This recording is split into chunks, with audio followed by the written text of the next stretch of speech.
Australia and New Zealand take to the field here on day 4 of our Cricket 19 playthrough of the Australian Summer, the first test match between Australia and New Zealand. At stumps yesterday, New Zealand were 5 for 147. There's an edge from Tommy Latham to the boundary for 4. Their lead was 44 overnight. It's already grown beyond 50 with that outside edge, and Tom Latham looking to push on and earn himself 100. Currently 82 not out at the crease with Colin de Grandhomme, who is 27 not out. A big shout here from the Australians. Not out, says the umpire. Australia down to 1 review. Wonder if this one is worth sending upstairs. And the Australians are going for it. So, a ballsy decision. Just the 1 review left. Early on day 4. Impact in line. Wickets hitting. So Pat Cummins is going to get this wicket early for Australia. A big one and a very handy time to get it to. This partnership was really starting to build. Colin de Grandhomme gone for 27. LBW Pat Cummins. New Zealand now 6 for 161. Their lead currently 58. Australia would be loving to just get the tail out pretty quickly and then chase down maybe a sub 100 score.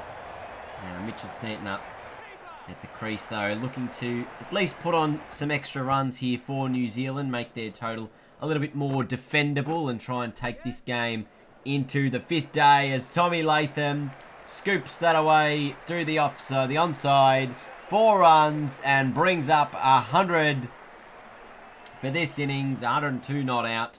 14 boundaries in it. It's been a very classy innings and a very good effort from him to get himself a big 100 as New Zealand bring up the 200 for them, and this lead is now up to 97 runs. So a bit of a partnership building between Santner and Latham here as they've managed to push this lead up over 100 to 108 is what this lead now is at the moment. So Australia still looking for wickets. New Zealand still looking for runs, and as long as Latham is at the crease, you feel like those runs are going to keep coming. There's another boundary for Mitchell Santner. This partnership worth well over 50 now. As they cut that away for another boundary.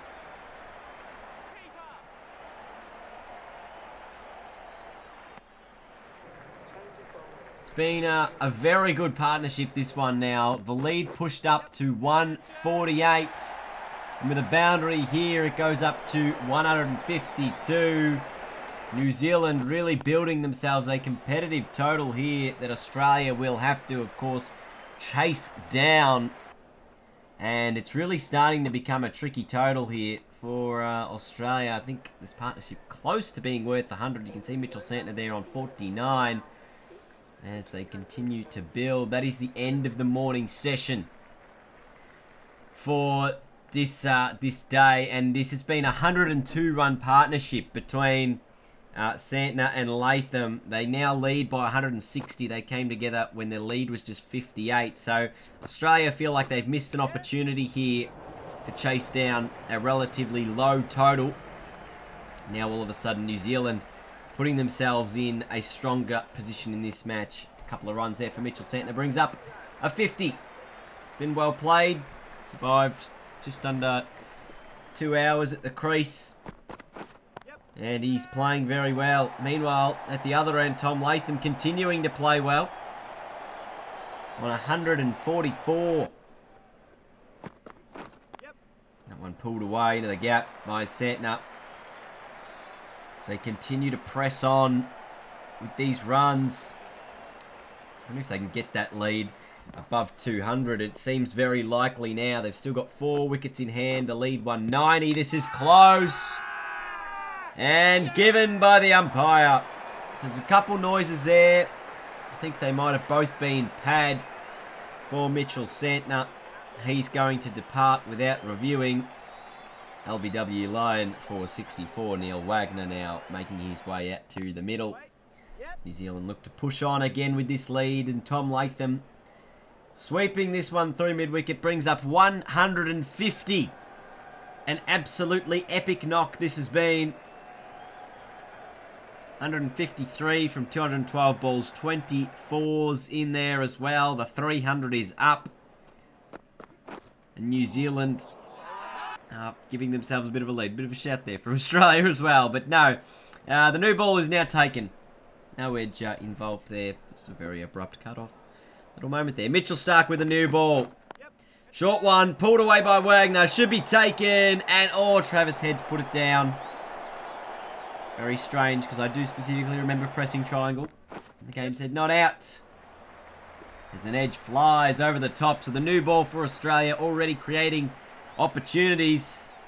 That time another boundary as it goes for 4. And this is going to be 4 more. And even Wagner's starting to be a nuisance for Australia. Been at the crease for 21 deliveries and already piled on an extra 14 runs. Make that 18 runs. New Zealand's lead up to 222. Now you'd have to say that they're probably in the strong position. Oh, what's happened here? It's been given as a wicket. I think it's bowled. It's an inside edge onto his pad and then it's rolled onto the stumps. Let's have a look at this again.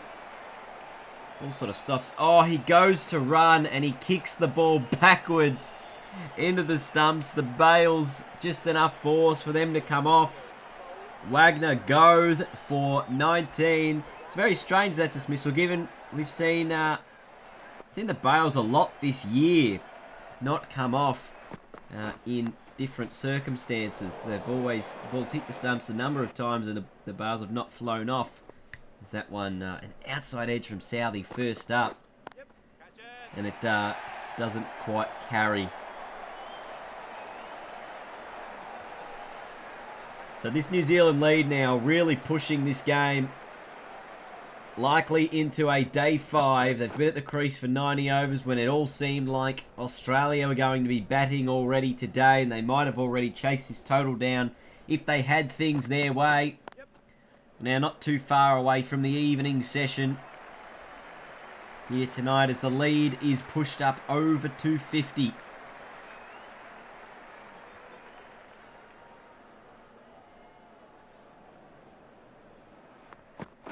Oh, that's close. Big shout from Hazelwood, given not out by the umpire.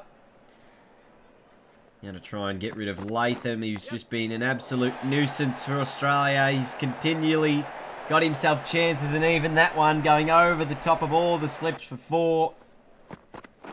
Extra runs. And the Australians are appealing for everything at this point. They're just over it, I think.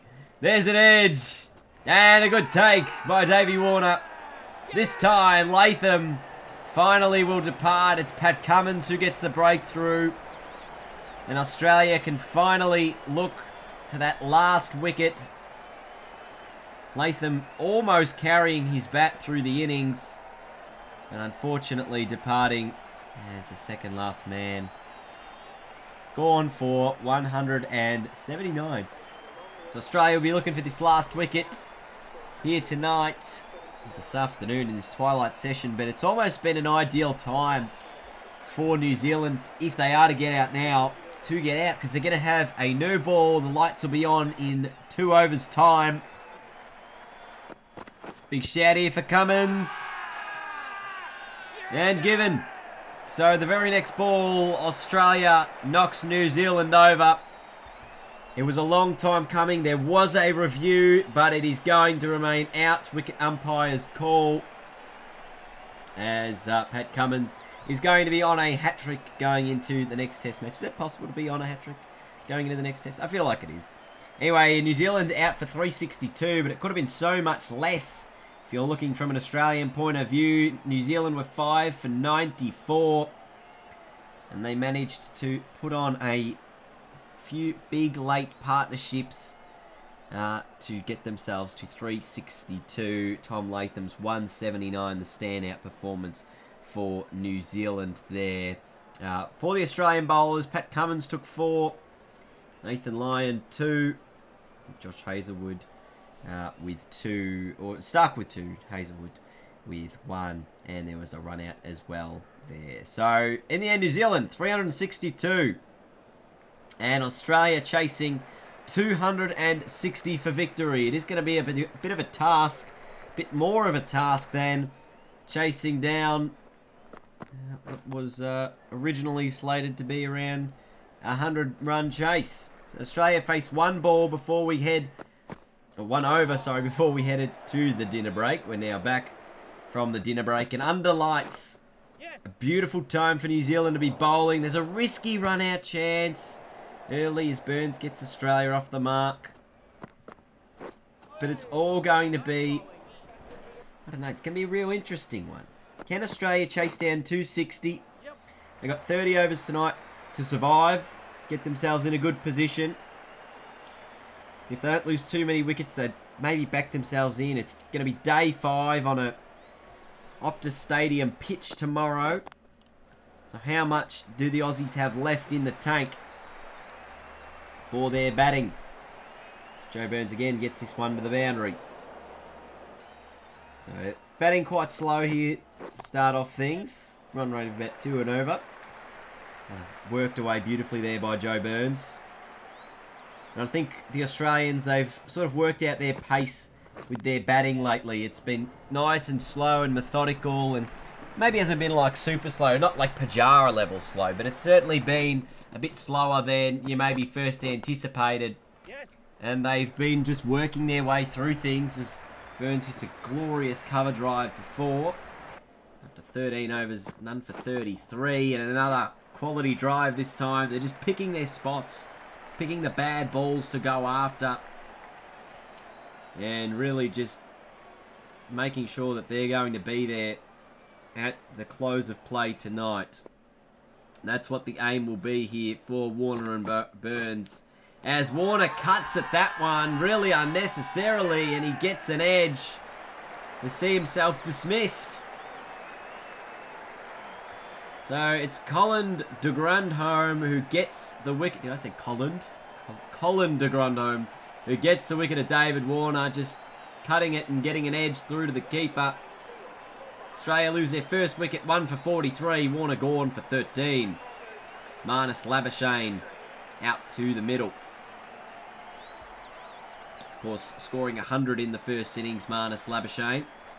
De Grandhomme continuing. And a good forward defence from Labuschagne there. And he's officially off the mark with a single. A lot of that shot being played today, that sort of cross-batted pull shot. Or maybe in the words of Kerry O'Keefe, it's more of like an open-faced slap. You know what I mean? It's just he's a real open-faced slapper. That's one of the glorious quotes from Kerry. As Joe Burns just whips that through square leg for 4. And the 50 is up for Australia. They're just 1 wicket down. They'd like to remain 1 wicket down before stumps. And Joe Burns is looking really good at the crease at the moment. 34 from 73. But he is looking very, very good. Been at the crease for 74 deliveries now. And now reverse sweeping. And another boundary. After 24 overs, Australia 1 for 58. Bit of a shout. Nothing doing. Probably pitching outside leg. Probably going over the top as well. Edge. Oh, and it falls short. 27 overs gone. Labuschagne with a little bit of a life. Survives. That says there's 7 overs left in the day, but I think we've got maybe 3 or 4. Reverse sweep from Burns. He's taken. So Mitchell Santner getting the wicket. Very late in the day. Australia will be disappointed with that. Only a few overs left in today's play, and they lose yet another late wicket that they did not need. It's the one who's been looking pretty good too, Joe Burns. Great catch there by Latham, who's been everywhere today. And it all with the bat now, taking a beautiful catch in the field. Steve Smith out to the middle. 11 balls, I think, left in the day's play. But maybe there's a bit more than that. I'm not too sure. Not super confident. Good forward defence first up. As we see the last over now being bowled here by Neil Wagner. So maybe there was 11 balls, something like that. Steve Smith still yet to get off the mark. Couple balls to go. Let's set one through to the keeper. Australia 2-4-63 right now. Chasing 260, last ball of the day. Smith lets it go. And that's what Australia will be at stumps as they come from the field. 2 for 63. Both sides will feel, I think, relatively okay about where their stance is and where their positioning is in the game. Australia only losing 2 wickets under lights at Perth Stadium as we head into day 5 tomorrow, where Australia need a further 197 runs for victory. New Zealand require a further 8 wickets for victory. Joe Burns, wicket late though, hurts the Australians. He was looking good, 40 from 82. So both openers gone. It's going to be Marnus Labuschagne and Steve Smith in tomorrow, as de Grandhomme and Santner, the 2 wicket takers for the Kiwis. Australia chasing 260 for victory as we head into the final day's play here at Perth Stadium. The day belonged to Tom Latham, who made 179, as we head into the final day's play at Optus, or Perth Stadium. Don't even know if we're allowed to call it Optus, but I'm allowed to. I'm not the broadcaster. This is just a video game. It's not real. It's only real if you want it to be. I'll see you guys tomorrow. Thanks for